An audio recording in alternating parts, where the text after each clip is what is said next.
we want people to realize that they do have a choice across all of their life. And if we can enable them and empower them to fix some of those deeper rooted challenges by using entrepreneurship or finance as a vehicle, then we can truly, truly unlock some super, super purposeful people that can really make a difference and shift the needle.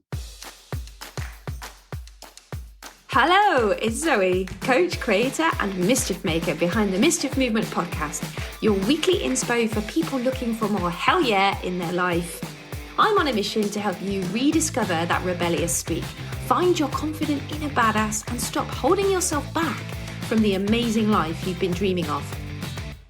Join me each week as I discuss mindset, share stories, or develop strategies, sometimes alone, but most often through interviewing adventurous, unconventional guests who are shaking up the status quo, living life on their terms, and impacting the world by doing things differently.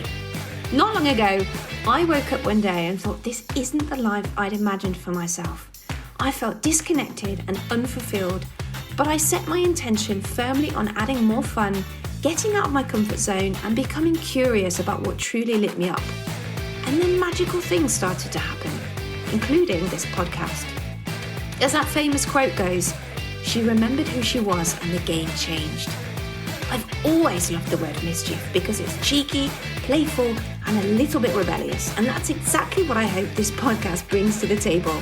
Let's rewrite the rules, throw two fingers up to society, and do more of the things we love. So I'm here to empower you to boldly rebel against the ordinary and support you as you design a life you don't want to escape from. If you feel called to activate your own adventure and make unconventional your new normal, I dare you to jump in with me. I've been looking forward to this conversation for so many months, so I'm really excited for you to finally be able to hear this week's guest, Henry Nicholson, CEO of the Rebel School. Now, on paper, they deliver exceptional free training on how to start a business. But as you'll find out, this is not your ordinary business course. The Rebel School message goes much further than just taking an idea and figuring out how to make money from it. They've taken the traditional business model and completely rewritten the rulebook on what it looks like to launch a business. In doing so, they are rearming and empowering people with a choice for what they want to do with their life, which ultimately translates as enabling freedom. In this episode, we discuss their purpose in wanting to help unlock people's potential by teaching them how to create lasting change, Henry's own journey from a serendipitous meeting with one of the Rebel co-founders, Alan Donegan, and how walking out on his unfulfilling web design job was the beginning of not just a new career, but a whole personal development journey through the Rebel School. If you've ever thought that starting a business seemed exciting but too difficult, if you've been put off by bad careers advice at school, or the idea of writing a business plan makes you physically sick, you're in great company. But don't let other people choose your future for you. Instead, listen up as Henry explains how starting a business is much less about the money and much more about the right mindset. This week, I am with Henry Nicholson from the Rebel School, and I'm very curious to hear what your mischief is. Yes, my mischief, well, the thing that gets me into trouble the most is how I'm going to answer that is just complete and utter relentless inability to deal with injustice. And that's something that's kind of followed me throughout my entire life, but definitely in Rebel and what I do day to day now. It's why I find myself in these weird and wonderful conversations and usually getting in trouble with a bunch of people that I shouldn't be getting in trouble with, basically. Whoops. Yeah, exactly. But that's what it's all about. That's what it's all about. If we're not disrupting, what are we doing? Exactly. So, okay, we know that you're with this organisation called the Rebel School. What's your involvement and how did you get there? Yeah, absolutely. So starting from the beginning, so the Rebel School, the whole purpose that we exist is to give people a choice. What we have learned and what we have found and what we're really how we were born is because in society, we are pretty much told from the get-go the route that we have to take. And it doesn't matter if that is in business. It doesn't matter if that's in finance. we see it across every single ethnicity, every single gender, any kind of box that anyone could ever possibly be put in. There is a societal, like, this is the route that you have to take. And now what that does, some people that works for, because some people love structure and some people need a route. But for the vast majority of us, it puts us in a box and it takes away any choice that we have to do the things that we were really born to do and what we were here for. So I think what we spend our time doing at Rebel is by providing free, like world-class free education, we are rearming people with a choice for what they want to do. And that is through any aspect of life. We deliver entrepreneurship courses and finance courses. So they don't sound very exciting on their own, but I promise they are. Yes, but you still have the name, the Rebel School, so it is exactly. exciting. Exactly. There's a thread there somewhere. Through entrepreneurship and financial education, essentially what we're able to do is empower people to have choice back in their life about all of it. Because if you're empowered to make your own money and make your own decisions, suddenly you aren't financially tied to specific individuals who may be making your life a misery. You're not specifically tied to an organization who might be making your life a misery. You're not tied to a specific environment that might be making your life a misery. So for us, it goes further than just being able to figure out how to go from an idea through to sales and money. Yeah. It's about enabling freedom by knowing that there is always a choice. There is always an option that you can follow. You just might need to hunt around for it first. And then, similarly through the financial education, it's the newer part of what we're delivering. Because let's face it, nobody ever teaches you finance. No. If you're lucky, you had parents who were good at it. And if you were really lucky, you followed suit and did the same thing. Yeah. But, much like the alcoholic dad challenge, if you've got an alcoholic dad and two brothers, or two siblings rather, one is going to be an alcoholic and one is not. One will never drink.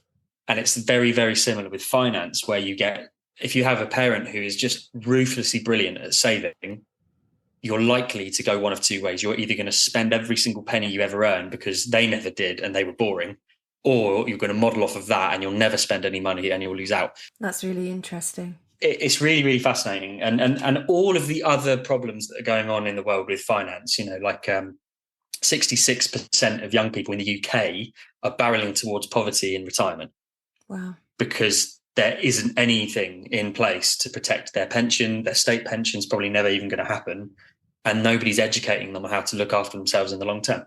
So basically all of that stuff, which I could talk about for hours, compress that down into one real purpose. It's that we want people to realise that they do have a choice across all of their life. Yeah. And if we can enable them and empower them to fix some of those deeper rooted challenges by using entrepreneurship or finance as a vehicle, then we can truly, truly unlock some super, super purposeful people that can really make a difference and shift the needle.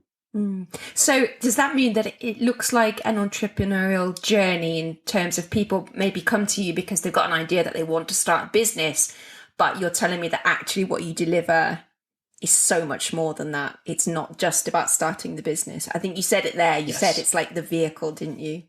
Yeah, that's exactly it. So, if somebody was already running a business or they had an idea and they wanted to learn what does the tax look like, what's the financial bit, on the surface, we will absolutely deliver that, and we will enable anyone who's got an idea, and I'll talk about how we teach it in a minute.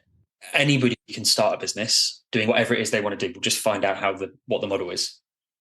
But in a deeper level, because how we deliver, so we tend to deliver over short-term intensive courses. So we'll hang out with people for 10 days in a row, from like 10 till 3, and people will fully immerse. They'll run their businesses in that 10 days. And the distance that you see people travel, because they get to spend time living in that side. Whereas, when you run a course, a day a month, like a lot of the public available trainings, it's like a day a month from someone who maybe cares about presenting it, maybe not, if you're lucky. And what happens is, we always describe this, the best way I can describe this is about being able to snap steel. And this is something that Simon, our co-founder, always talks about. If you give someone the ability to snap steel, what you're doing is giving them ability to create lasting change. So let me explain what that means. So if you've got a steel rod, if you do a day a week, you are flexing that steel rod, but then because you're sending people back into their normal everyday lives, that steel rod goes straight back to where it was, because you go back into the family situation, you go back into the relationships, you go back into the work scenario, whatever the thing that's holding you back is. Whereas when you put people intensively into a scenario where they live, breathe, eat, drink, everything in that new life, that's when you give them the real power to snap that steel rod, and they will never, ever be able to go back, and they will forever have that impact in them. That's really interesting. It's fascinating. And we've delivered a mix. Sometimes I was going to ask you that, if you tried the different, if you experimented a bit. Yeah, we definitely have. And, what we tend to find when we do the, like one session a month or one session a week, we end up having to recover a lot of stuff. Yeah. And people don't make nearly as much distance. It's still helpful.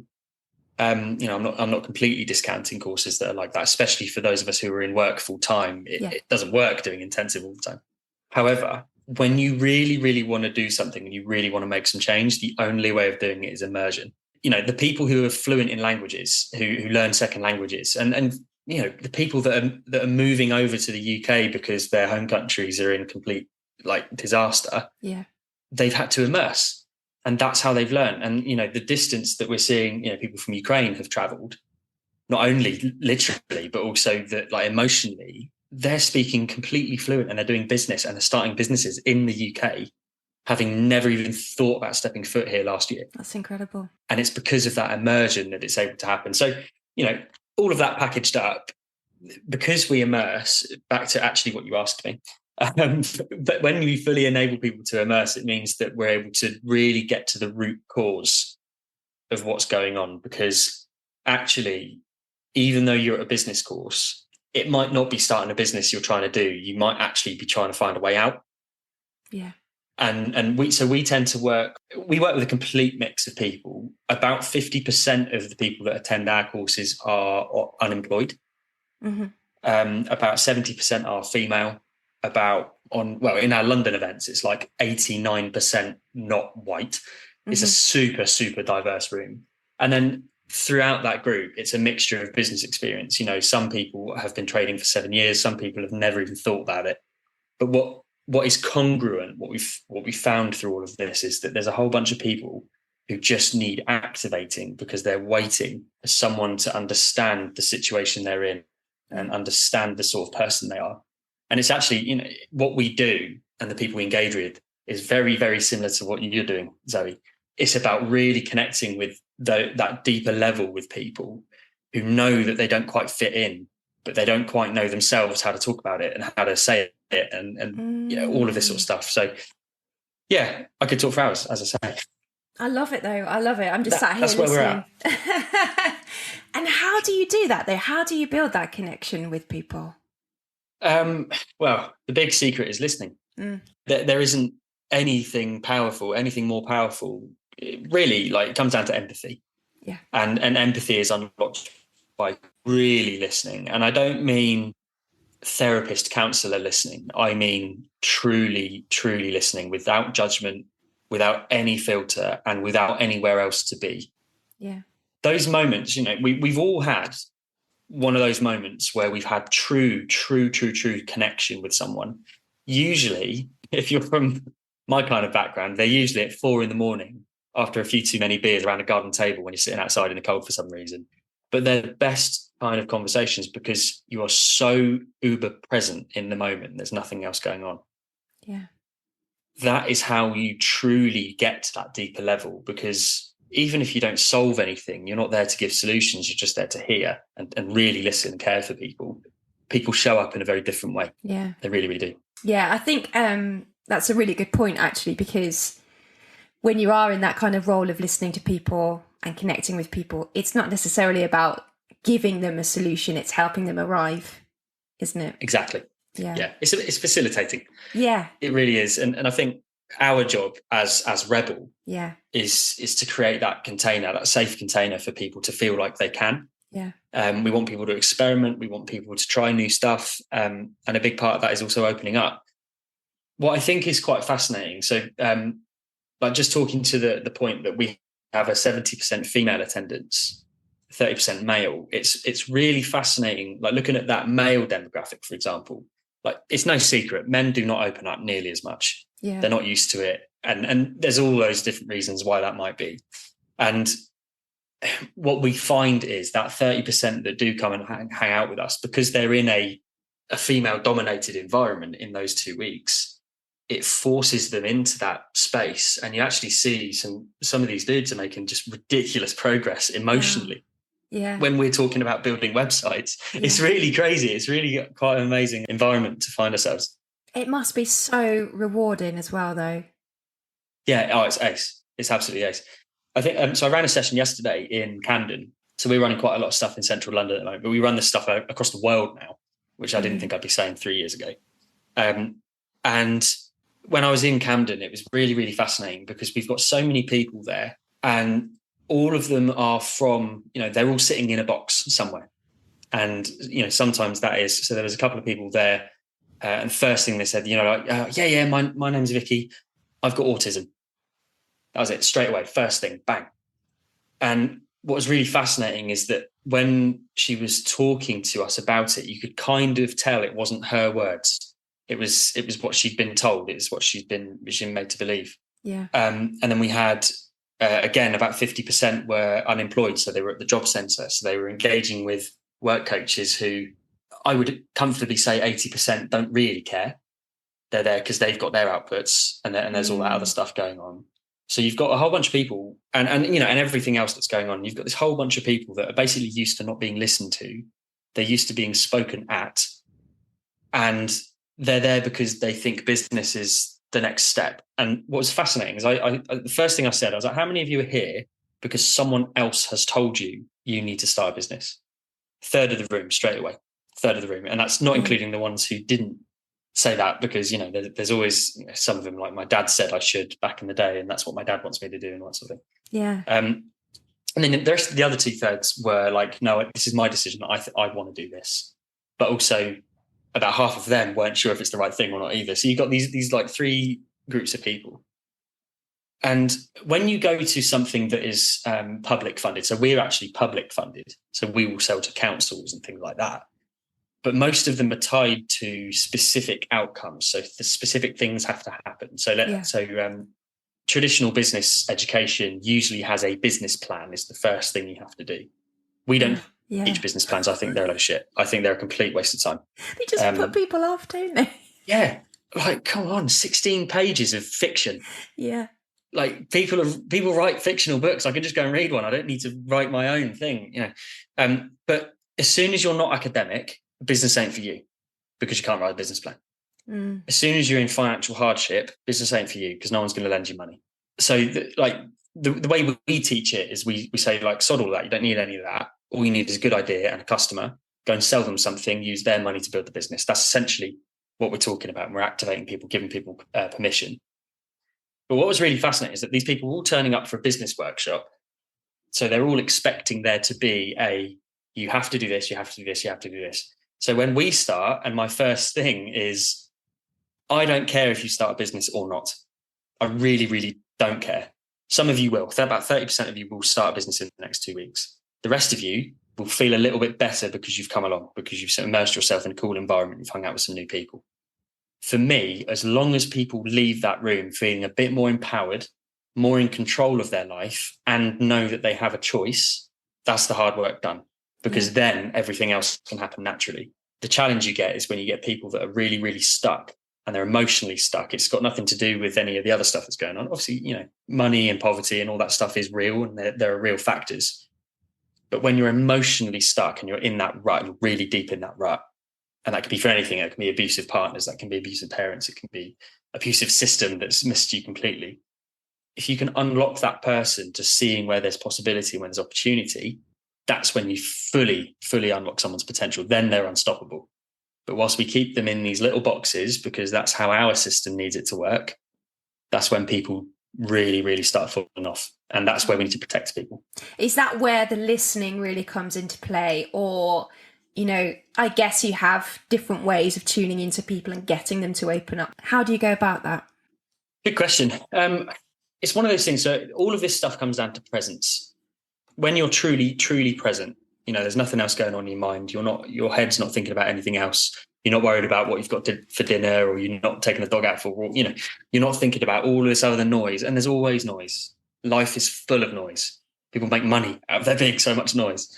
But when you block all of that stuff out and you just zone in, even for 5 minutes, and you just listen to what people are really, really caring about, you start to uncover what their needs are. One book that I read recently, which really, really put this stuff into a really good, more scientific light, was it was called Nonviolent Communication by something Rosenberg. Can't remember his first name, feel bad. But it's a very good book. If you listen to it on Audible, he's one of the most boring human beings I've ever heard in my life. It's very, very slow. So it's the only book I've ever listened to on 2.5 times speed. Wow. But it talks about people not actually knowing how to use the words they need to use to tell people what their needs are, because we haven't been trained in how to properly communicate stuff. So when you're really, really present and you're truly, truly listening, you start to uncover through what people are talking about. And, their blame will go outwards. It will go to other things. Oh, like the job centre stopped me being able to do that, or the system stopped me doing that. It's because my manager doesn't want me to succeed. There's all of this stuff that makes us feel better because it gives us a reason. Sure. But actually, like in between all of that, you can often find what the need is. And there's a need that's not being met somewhere. And if we can figure out what that need is, and that could be as easy as going, it sounds like you're not appreciated enough at home. Do you think that's one of the problems? And then immediately, even if you get it wrong, immediately they're like, they're interested, they're listening, they're unlocking it. And then slowly you start to learn what these people are like and what there really has going on. Yeah. Then they have the power they need to start shifting it, because once they're aware and once they know what it is, suddenly they can start pointing at it. But because we're so obsessed with boxes, labels, and all of this kind of stuff, we tend to hide the need. And people don't really know how to talk to it anymore, and they don't know how to identify it. They don't know the words to use to be able to express it. So that book, Nonviolent Communication, I'd really recommend it if you're struggling to connect with people or someone. I've know of it. It's one of those that sat on my sort of wish list, but I haven't actually pressed the button, bought it yet. But having had this conversation, I think I will. Yeah, it's fascinating. It's a short book as well. Perhaps I'll buy the book though, not the Audible. I'd recommend it, yeah, because then you get to read it in your voice, and your voice is much more exciting than his. Tell me about how you got involved with the Rebel School then. Yes, so, what story? So Rebel School started, the company itself started about 13 years ago. I met Alan, so we've got two co-founders, Alan and Simon. I took over as the CEO last year. So this is still very new for me. I'm learning all of this amazing stuff. Yeah, it's exciting. Amazing. I thought I'd been doing it for a while. It's, when you're like going up for a promotion and you sort of go, I'm already doing the job anyway. I really wasn't. It's been a real big step. I can talk about what I mean by that in a minute. But so I met Alan about 17 years ago, and I met Alan. So I'm from a small town in Hampshire called Basingstoke. So it's down south. I know Basingstoke. I've lived in Basingstoke. Oh, I'm so sorry. That's all right. It's good. So I was in a band. I was in a rock band throughout school and throughout college. I had long hair and everything. It was crazy. I played the drums, and Alan had a radio show. And like Alan is like proper entrepreneur, where he'll just throw his energy at stuff randomly as it happens, as it's exciting, and he'll try it. And if it works, it carries on. If it doesn't, he just drops it. And the radio show was one of those projects at the time. So I got introduced to Alan. We went on the radio show, had this wonderful interview. We played some of the music and all that. And it was in Alan's flat by Basingstoke train station. It was just in this random guy's flat. Now, at the time, I remember going, this guy is really weird. This guy's proper weird. Presumably you've told him this since. Yes, many times. And I just had this feeling, and I didn't really know where it came from because I didn't fully understand myself at that point. But I just thought, I need to keep in touch with this guy. He's just interesting. He's doing stuff and he feels free. Like, I need to keep in touch. And then fast forward 5 years, I was a web designer, and I walked out of my web design job. And on the day, and I don't know what, I was sitting in my baby blue Peugeot on the front drive of this web design office where I just left my little square grey cubicle. Mm-hmm. I was being hugely underpaid and hugely underappreciated. Still had long hair. And I rang Alan, and I didn't really know why. I'd rang Alan. We'd had a few conversations since, and I just rang him and I said, I don't know what I'm doing. I've walked out of my job and I just feel like I need to talk to you. And I knew that Alan was doing this rebel thing, but I didn't know what it was. I didn't know anything about it. And basically all I knew was that working for someone else wasn't my thing. It hadn't worked out. I'd had a few jobs at that point, and every time it had not ended well for someone. And and we met for coffee that day. Like, I remember him just going like, come into town, come for a coffee, let's go. And we sat and we chatted probably for 2 hours. And again, I think that was probably my first experience of properly present listening, because I just vented. I just went out. I just fully went in. I didn't really like coffee either. So Alan was sat there with a black coffee. I had the biggest, most flamboyant raspberry frappuccino you've ever seen in your entire life. I can't imagine what he was thinking. This guy with long hair and a necklace is like sitting drinking this thing. And basically we were talking about all the skills that I had. I was just talking about what I could do, what I'm excited about. And he just said, I'm running a course next week. Do you want to come and hang out? The website stuff might be able to help, because the web design skills. So I was like, yeah, sure. Okay. I don't really know what I mean. So we went into London. We went to this place called South Kilburn, which is in Brent, North London, which I now live in Brent, actually. I know it. I used to live in Willesden. Oh, there we go. There we go. Yeah, I'm in Wembley currently. And it was just this incredibly bizarre, properly weird experience where we had this room. We had probably had about 70 people in this room that I'd never been to. I'd never been to London really before either, especially like the outer parts of London. And it was just insatiable. It was just amazing. The vibrance, the opportunity. And again, Alan was fully in flow. He'd been teaching this stuff for 5 years at this point, fully in. And I'm still here. And what's amazing is it's been about 10 years now. It'll be 10 years in March. And I have not once thought, what am I doing here? I've not once had a thought of there's something else I should be doing, really. It's just from moment one felt like I was in the right place. That's incredible. And I'm only really, well, I don't think I'm even close to understanding why, but I'm slowly becoming obsessed over why that is, because I think, and anyone who's worked in a social enterprise, I guess, for a social business, we're here to help people. But anyone who's worked in that will know what I mean when you just find a way of making it work, even if the money's not there, even if the pay's not great, even if you've got to travel length of the country. Right. This is one thing that I will say I've got a problem with Alan with, is that he didn't want to spend money on hotels for like Sunday nights. So we would wake up at 3 a.m. to drive to Liverpool on Monday to start a course at 10. I've never forgiven him for that. I've told him that. I hope he's changed now. Yeah. Well, no, I don't know. I don't think he ever will.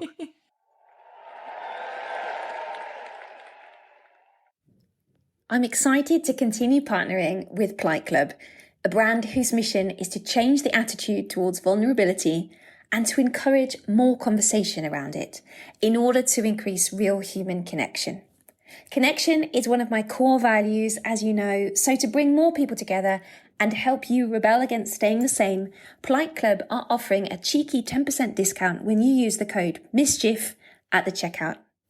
50% of the profits from this organic and rebellious brand are used to fund proactive suicide prevention in the form of coaching, support, and awareness raising.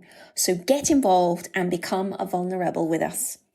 For more info on the brand or to buy online, go to politeclub.co.uk or follow on Instagram at politeclubhq. P.S.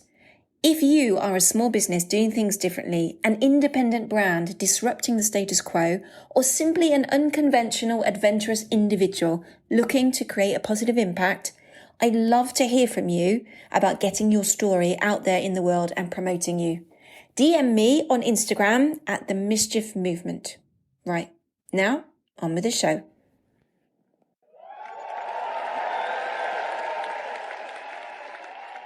No, and it is just this incredible connection straight away with what I now understand to be the purpose and that idea of making sure everybody has a choice.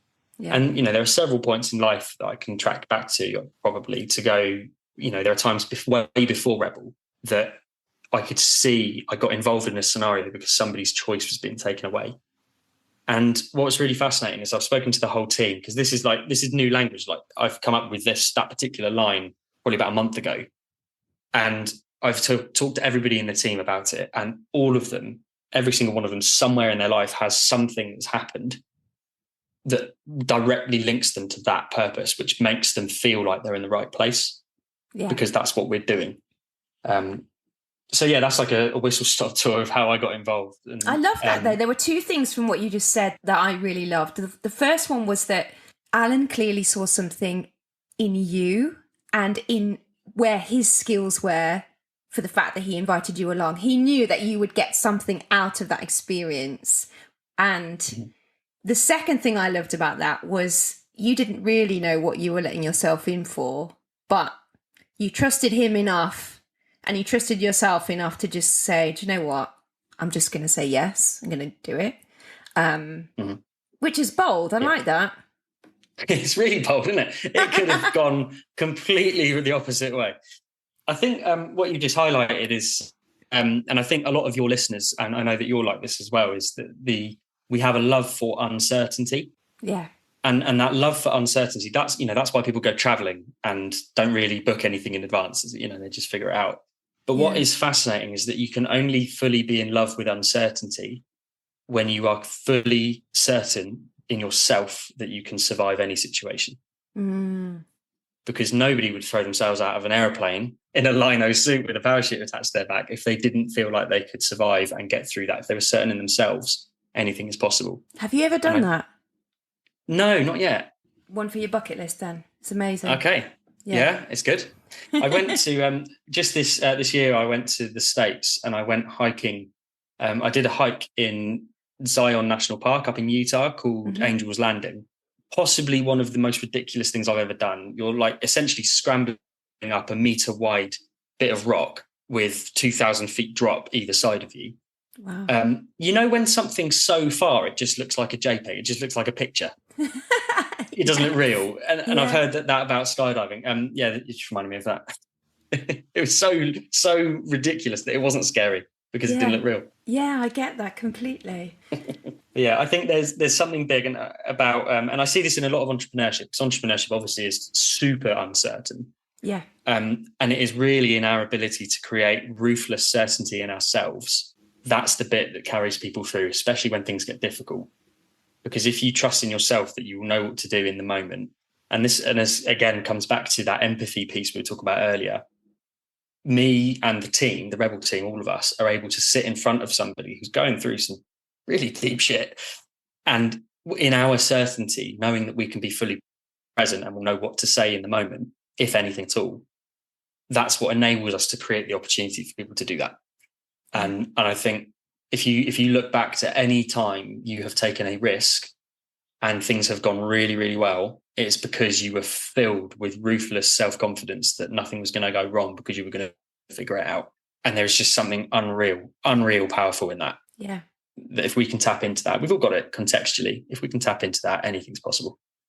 Yeah, completely. I'm just sat here thinking like I was expecting to have a conversation about, what it is that you do, but about setting up a business. And what I'm really learning about you and about the organization is that there's a huge self-development piece in this. And perhaps that's why I'm so excited by it.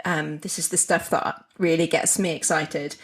It's so much more than setting up a business, because you're giving people their confidence. You said it yourself, you're empowering people, and it really feels like that. So what kind of training do you guys go through? Because I'm sure that you must have done some of this work on yourselves to be able to understand what's going on here.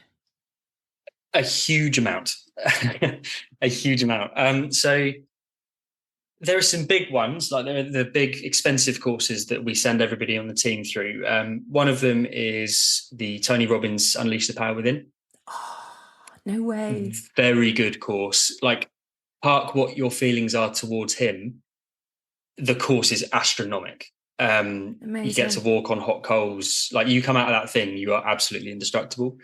And there are key learnings in all of it, obviously. But we send people on that because it is for two reasons, actually. One, because people don't fully know what they're capable of until you put them into a scenario like that. And two, it's also really cool. like for us internally, so one of my goals since taking over as CEO is to make this an unbelievable place to work. Not only do we already do that because what we do is brilliant, but I want people to really look at the company and go, fucking hell, I'm really, really happy that I'm here. Yeah. And experiences like that are a key part for me. So that one, so the Tony Robbins UPW is very good. We've also semi-recently started doing the Landmark Forum, if you've come across that. Yeah, I've heard of it. I had a friend who went through it. Yep. Yeah, like it's kind of like a weird sleeper cell, because like everybody knows someone who's been through it. Everyone's heard of it, but no one really knows what it is. It's fascinating. So we've done that recently. That one's very good. That one is focuses on, if I was to sum it up, which is a very challenging thing to do, it's about adjusting the filter in which we listen to the rest of the world. Mm-hmm. So, for example, if you go into a conversation with your mother-in-law and you go in expecting it to be a fight because she's always judgmental and everything's always wrong, if you go in with that mindset, that's what you're going to get, because you'll find the evidence to be right. Yeah.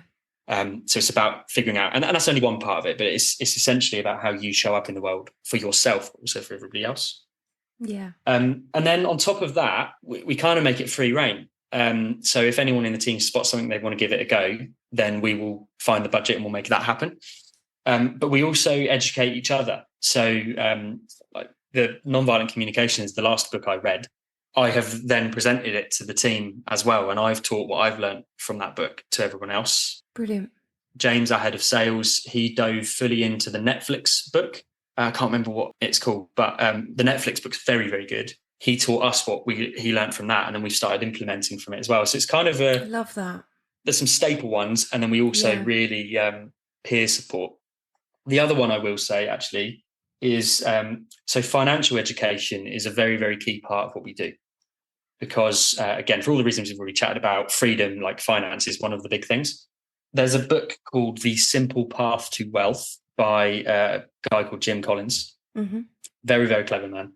And it talks about essentially financial independence. So how can you save up a bunch of money, make it work for you so that you can look after yourself later? We buy a copy of that for everyone in the team because we want everyone in the team to be able to work towards that. And also it enables us to support people who are in a bit of a financial pickle too. So I'd recommend that. That's a very, very good one. Brilliant. Thanks for that. Yeah, no worries. It's cool. I think we could have spoken about, starting businesses and financial education and all that kind of stuff. But I think what I love about these kinds of interviews where, we're not going in with a set topic necessarily. We're sort of just going in and finding our way around. I think it's when we really get to some of the really juicy stuff. Yeah. I can talk about what we do, how people can benefit from it if you want. Yeah, why not? Okay, cool. So for anyone listening who's up for it, and business is either what you are doing now or what you're thinking, or there's some stats like 7% of the population at any one time have a business idea, and only 3% of them will actually do anything about it. Mm. So the way we teach business, as I mentioned earlier, is we don't do business plans, we don't do loans. Anyone should be able to start this business. It's not a boys' club. It's not an exclusive thing. Anyone should be able to do this without any limitation. So all of the courses that we run are completely for free. We get them paid for by someone else so that we can give them away to the people that need it. Amazing. And then our mission really is to create a whole bunch of people who are excited about creating opportunity for others as well. So we tend to get a lot of social businesses, a lot of that kind of thing, but also lifestyle, also big business, you name it. So if you head over to therebelschool.com, you can access any of our courses. Some of them are online, some of them are in person. We've got an online platform now called Rebel Plus, where everything's free and self-paced. You can do what you want. And we run a finance course twice a year as well. And that's like a 10-week thing we do in the evenings because we know that so many people need it. So that's all there. And I think that's up on YouTube still as well, so you can dive in. But basically anything that if you want to get unstuck, we've probably got something that can help. But come and hang out. We'd love to see. Lovely. I love that. I've actually had listeners contact me about wanting to start a business and just feeling like they have zero idea where to begin. So just the fact that you're saying it is possible to start something without the business plans, without all the financial knowledge, and with your support, I know is going to be so useful to so many people. It just doesn't feel that accessible. It's been a really long time since I was looking into starting a business. I don't know, like 20 years ago, probably. And they had me at the business plan part. I just kind of went, ugh, Yeah. I don't know. I was like, I feel like I'm going to have to make up all of these numbers. And because you've got no experience, so you don't know where to start, do you? No, exactly. You're a movement to democratize entrepreneurship. Exactly. And that to me just says everything. It's that accessibility that I find so incredible. And I don't know anybody else who's really doing what you're doing. I mean, there are other social enterprises. Yeah. But I think, the thing that perhaps that in the really, same way. No, we're finding more. There are more people that are sort of latching on. Like, put it this way: some of the biggest companies we know, Amazon started in a debt-free way. HP, Apple, like some of the biggest companies we know, all started in this model. And what amazes me is how long we have taught the traditional model in this. Well, not even in this country, around the world. Every country teaches this. We ran a course in 2018. We went to Namibia to run like a half-day session. It was meant to be a half-day session at the Namibian Women's Summit. And we ended up running 3 days because it was so wanted and so asked after. But we were walking around there and there were posters on the walls for paying support to write your business plan and get the money that you need and raising capital. And just in a society that normalizes debt and suffering and pain, I'm just not here for it. Yeah. I'm not having it. So there are some people that are doing it. We're not the only ones. I think we are the only ones that are able to engage in a particular way. I think we've been clever with our branding. Like, we've worked really, really hard on our brand. So we're able to access, and the way we do it as well. Like, we're not trying to do things at arm's length. Like, we're going and sitting in job centres and we're sitting in community centres and we are getting really into the weeds with people before they attend a course. Mm-hmm. And that's the extra mile that it really brings. But like, just talking to what you were saying about like the business plan with a bit that they lost you, that's actually how we started. Just to give you a whistle stop of that. So Alan wanted to start a presentation skills workshop.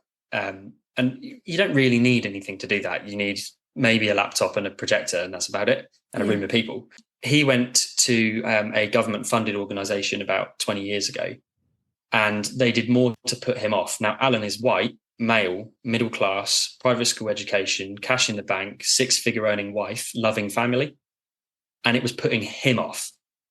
What is that doing for the rest of the world? Yeah. So Alan being Alan, now this is where we get into the real interesting part, because hundreds of people had that experience. You had that experience. Yeah.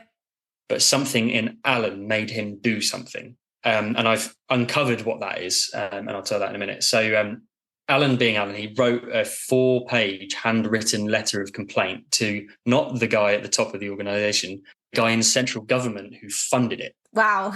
Like, he doesn't do things by half measures. No. Yeah. I'll get you guys on a call one point. You'll be blown away. It's amazing. And that letter caused a ruckus. It went all the way down to the local office, which was in Winchester, I think, at the time. And it landed on Simon's desk, who's our other co-founder. Okay. But Simon's role within it was what they called the hard to reach department. So he was going into difficult postcodes, like deprived areas, to help people start businesses. But he was teaching them business plans and loans, because that was the outcome. That's what they needed. So, and Simon was seeing this at the front line. He knew this wasn't working. He knew this wasn't the right way of doing it, but it's just where they were. And so he got sent on service recovery. So he's reading this letter going, what kind of a guy am I about to go and meet? This is going to be disastrous. And I end up having one of the most inspiring conversations about how you can properly help people in communities to get unstuck and start stuff. So that's when Rebel was born. Amazing. And Rebel kind of went on from there. But the bit that made Alan have that, what I would call a violent reaction, emotionally violent, like 400-page letter, I'd be sad if someone sent me that. The thing that did that is that when Alan was younger, his dad was a serial entrepreneur, like loads of different stuff, always had a project on the go, moving fast. And Alan sort of mirrors that in some ways, in a lot of ways. Yeah. But the difference was that in an overnight crash, Alan's dad went bankrupt for £13.5 million. Wow. Ran off and left Alan and his mum and his little brother to deal with it. And that debt was only tied to the family home. There was nothing else to it. So Alan then spent the next 10 years of his life fighting the bank. So as soon as this organization told him that he needed to take a loan to go and make money, that was it. There was no chance, not a single chance in hell. Yeah. And I think all of us that are running businesses and all of us that are doing our own projects have all got, there's a reason that you are the person doing this. And it will link back to something that you probably even haven't thought of for a long time. It's not an obvious link, but there is something. There's the Landmark Forum calls it the winning formula. There's something that's happened a few times in your life that's made you have a knee-jerk reaction into something that makes things happen. And for Alan, that was what that was. It was standing up to the authority, telling him that there's only one way of doing things. Yeah. So, it's just fascinating that you'd gone through a similar experience, and it put you off. Totally. And you're quite clever. No. There's a whole bunch of people that. Yeah. No, it was that classic thing of, because I'm a creative, I obviously can't get my brain around it. That's how I felt. I'm a business person. I'm an artist. Yeah. I get it. Yeah. But you know what? Most of us don't even want to run businesses anyway, because a business is something that's got a bunch of employees, turns over millions and millions of pounds. Nobody wants that anymore. Yeah. People will be happy with $5,000 a month in their back pocket and done. I want control. I want freedom. I don't want this giant, massive conglomerate that changes the world. I want to change my world. I want to change the world of the people around me. That's it. Yeah. But, do you think that you have found your sort of purpose, your guiding North Star now? I think so. I know I have. I just haven't figured out exactly how to portray it yet. Okay. We ran a workshop internally. We were doing this purpose thing because, you see all these amazing, huge companies like Patagonia and Tom's and Who Gives a Crap that have got these amazing messages of we're solving water sanitation by selling bog roll. And, it's just this incredible stark thing. And they're so easy to spot what it is. And we never really had that. So we ran an internal conversation with the whole team. And what is our purpose? What is it? And the person who was running it went, well, Rebel doesn't really have a purpose. And then all of us immediately got our back up. We were like, what are you on about? Of course we've got a purpose. We're doing it every day. We're helping people. We're here to make the world a better place. And they're like, yeah, but we don't have a purpose. And it was just this amazing circle. And, as soon as then we're out of it, they're out of it. And then we didn't really get anywhere. But what I did uncover there is that we know we have a purpose. We just didn't know what words to say. We didn't know how to articulate it. And that's kind of where I'm at. I think I've gotten close with Rebel. My next step is figuring out what my purpose is, because there's a reason that I massively, massively link with what we're doing. Yeah. I just need to figure out what that thing is. And it might be, making sure that people have a choice. It might be defending people. I don't really know. I'm sort of workshopping that myself, but that's an ongoing journey. Yeah. There's always work to do. Exactly. Henry, it's been such a fascinating conversation this evening. Thank you so much. Where can people find out more about the Rebel School? Yeah, thank you for having me. So best thing to do, just head over to rebelschool.com. Yep. We've got all of our information there. If you happen to be in other countries, we have got a business in Colombia. We've got New Zealand, we've got France and Morocco as well. So if you need it in any of those languages, we've got covered too. I could really do with one in Italy, but if you're looking for somebody to start one, where to find we can make that real. Anything's possible, you know me. And so rebelschool.com really is the best thing to do. And what I would advise as well is connect with the individual people in the Rebel team. We're a small team, we're only about 12 people, but connect with all of us individually, because we all, again, one of the things that I'm really passionate about is everybody has their own tone of voice. Everyone's got their own character. Everyone's their own energy. And that is what makes Rebel so fascinating and incredible, because we've got all of these brilliant minds all pulling in different directions, all to the same goal. Yeah. So connect with me, connect with Alan, connect with Simon, connect with Jack, connect with James, connect with Halima, whoever you want to connect with in the business. You just get this really nice, colourful experience when you see all of us. But just head over to rebelschool.com. We're more than happy to help with whatever it is. Amazing. And if there's one sort of thing that you'd like people to walk away with from this conversation, if you could just, put it into one sentence, what do you think it would be? I talk a lot. That's a really hard question. That's the hardest question you've asked me all night. I think if I was to put it, I'm not going to put it in a sentence, I can promise. I'm going to put it into a monologue maybe. That's all right.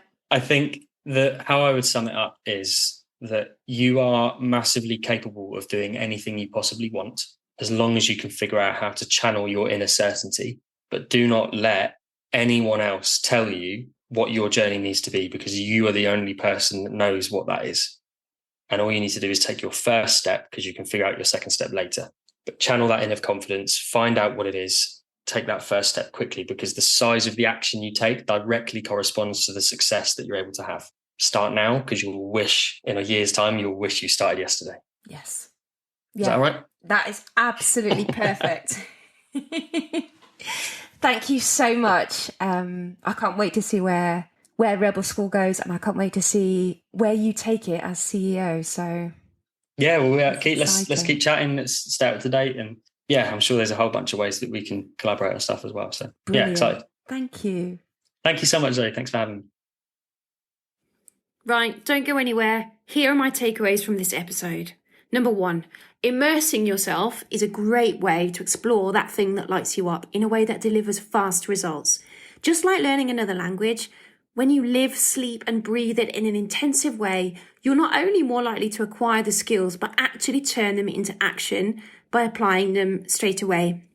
2, just something to think about, but ask yourself, am I one of those people Henry mentioned who feels like they don't quite fit in and that just needs to be activated because they're waiting for someone to understand them? 3, this should come as no surprise to you by now, but being a good listener and getting present is the foundation of creating meaningful connections. You don't need to tell someone what to do or even offer any advice. Just listening alone is enough to make a difference to someone. 4, below the surface of each block or problem is usually a deeper need. So pause to ask more questions and listen more, and you'll get to the real root of the problem and the need that's not being met. 5, you can only learn to love uncertainty when you are fully certain in yourself that you can survive any situation. 6, there's a reason that you are the person doing or wanting to start that particular thing. You'll be able to connect it back to a moment or series of moments in your life where something happened that made you have a knee-jerk reaction that then kicks you into action. 7, you are massively capable of doing anything you possibly want, so don't let anyone else tell you what your journey needs to be, because you are the only person who knows what that is. 8, you only have to be able to figure out your first step, because the others you can figure out later. And number 9, start now, because in a year's time, you will absolutely wish that you started yesterday. Well, I hope you loved today's episode and it made you think differently, or perhaps nudged you into changing something in your life that's not working for you. I'd love to give you a shout out right here on the podcast too. So let me know what you think, what you'd like to hear more of, or how you've been inspired to take bold action. Let's keep in touch over on Instagram at The Mischief Movement, or click the link in the show notes to sign up to my Mischief Mail newsletter, where you'll get exclusive insights on upcoming episodes and your chance to submit questions to future guests. But shh, don't tell anyone, it's our secret. Please keep spreading the word about the podcast. You're doing such an amazing job, and I'm also super grateful for your 5-star ratings on Apple Podcasts or Spotify, which seriously help my mission to inspire and empower more people like us to choose mischief over mediocre. Have a great week and keep making mischief. Ciao.